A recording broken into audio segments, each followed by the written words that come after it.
Recently, society has seen a growth in the spiritual but not religious movement. Though this may be a way to avoid the heretical imperative, many people still identify with it. That being said, what exactly does it mean to be spiritual but not religious? We set out to ask a number of individuals on Cal Poly to get a better idea. I think spirituality is acknowledging a spirit that's greater than you. Spiritual is more of realizing the connectedness between everyone. Like a natural balance of the universe. Yeah, there's a lot of balance. Stuff like levels out. Okay. Spiritual could be more for like your own sake and how you perceive the world rather than following the commands of something else, something bigger than you. So Well, you look at the roots of the two words, and spirituality is literally more fluid. In other words, spirit essentially means breath, respiration, inspiration, expiration. Like spiritual is more like your individual beliefs and what you feel is like what you want to believe in or what you want to act on, and there can be like multiple, you can pull from multiple religions, multiple ideologies, whatever, to construct your own spirituality. That's what I think is really cool about that. Google defines spirituality as the quality of being concerned with the human spirit or soul as opposed to material or physical things. Dr. Anya Foxon elaborates on the definition, explaining that this idea of like kind of mind and the idea that there's a correspondence between us as individuals and the world around us, and that there's sort of an energetic relationship involved in there, and that it's somehow therapeutic ultimately, right? There's this focus on healing. On the other hand, religion is defined as a particular system of faith or worship. Religion is more organized by a church, usually. Religion is very much has like the hierarchical notion. Word religion comes from the word to re-tie, re-ligare, as the lig is like you find it in ligament. So it deals with a set of beliefs that are like a solid.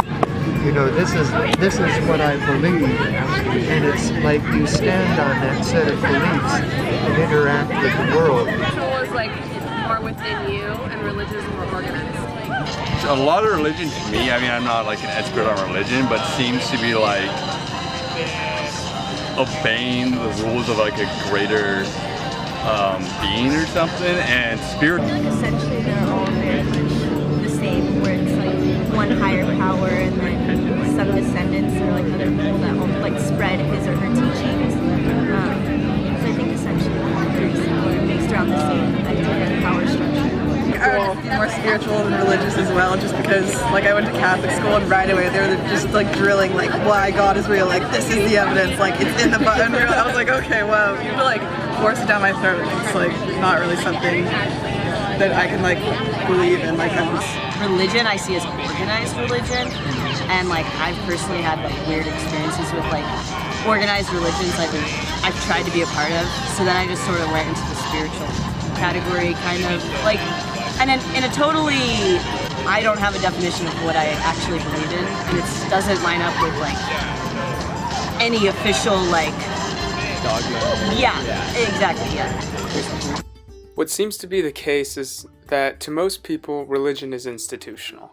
However, this is coming from millennials, and this demographic tends to reject institutions altogether, and any other sort of titles.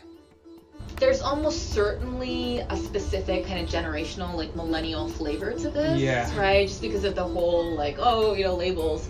And the idea that if it's a movement that's kind of driven by like rejecting institutions, then it would be very counterintuitive to then form another institution, right? Like we didn't want that, but like this is okay. In a sense, it's not new, right? And that was going to be my other point. Like we think about this as something that like, oh, it's the millennials. Like no, the hippies were doing the same thing. The beatniks were doing the same thing. These like new thought people in the 19th century are doing the exact same thing.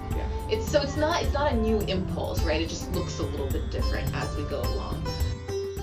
What we find is that the spiritual but not religious movement tends to reject any sort of institution, as was the case with many people before them, and instead look for a personal spiritual meaning in a number of activities. The ideas of this can be seen in such texts as The Power of Now, Autobiography of a Yogi, and Light on Yoga by B.K.S. Iyengar. As a result, this new religious movement has no closed canon. There is, however, a definite affinity to imported Eastern philosophical concepts. This, with the combination of a lot of other characteristics, makes spiritual but not religious very difficult to study. And the reason that we have such a hard time studying sort of stuff is those groups tend to be very fluid. Yeah. Right? Like they're not an identity in the same way that like go to church, a particular congregation would be an identity. This stuff is so ubiquitous in our culture that they end up kind of collapsing back on these just very basic assumptions, right, about like what is spirituality and like what does it mean to me and how does it work and why do I even care? And I think we end up looking at these very kind of fragmented bits and pieces, right? So some of us look at yoga. There's people that are trying to theorize more broadly, but it's very difficult. We have found, then, that spirituality and religion is a false dichotomy because they are not mutually exclusive. Buddha, Jesus, etc. Right. Like they all are kind of just trying to explain like the more complicated idea of like what is life, how did we get here, like, and like I don't think anyone really knows, which is why I have a hard time being like I'm an atheist, because I'm like I can't explain how this happened, like I don't know. Yeah. It doesn't really have to be consistent. Like you change over time, you change your opinions, like people change you change others, you know, like what happens to you can shape your ideas in different ways. So if you choose that you don't want to believe something anymore, you don't have to believe it anymore. And you can change what you believe and change how you kind of perceive spirituality as a whole. I like that. Yeah. Depending on how you, like everybody's different, you have your own mind, so you can take it as you will, but like Hinduism, I feel like should be an organic thing, kind of as you were saying. Like you can take it anyway and make it your own. I think it's a lot about tuning into the self and like figuring out your own moral values and finding the kingdom of God within. A person could be both. One could be very solidly anchored in a set of beliefs, but also in a fluid way be spiritual in terms of the way they're participating in the world, the way they are permeated by and seek to permeate the relatedness around. If academics wish to study this, we can better frame spiritual but not religious as personal mysticism. By doing this, it may allow for better historical comparison, which could help to enlighten this seemingly obscure new religious movement.